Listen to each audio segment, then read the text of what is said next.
It's that time of year where suburban dads everywhere bust out the Roundup to rid themselves of their child's favorite flowers.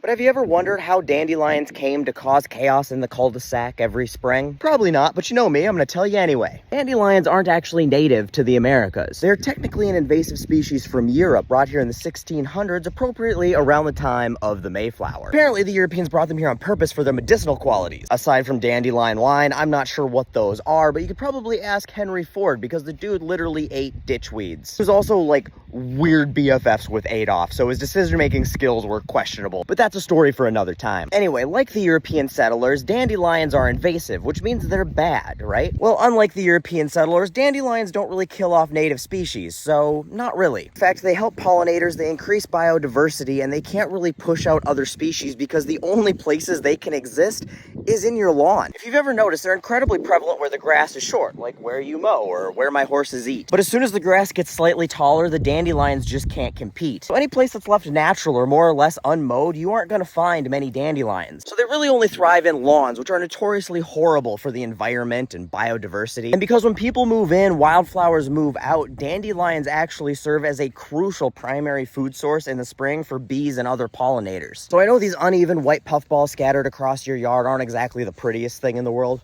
And I know how absolutely obnoxious it is that they're like mower proof. They just like fold over and then stand back up again. Like all of these ones that I just mowed earlier today. Just keep in mind before you bust out the Roundup that these are one of the few invasive things that we brought over from across the pond that didn't turn out to be so bad. These little flowers are food for our pollinating flying friends, and we want to give them what they need because ultimately it's us that they feed.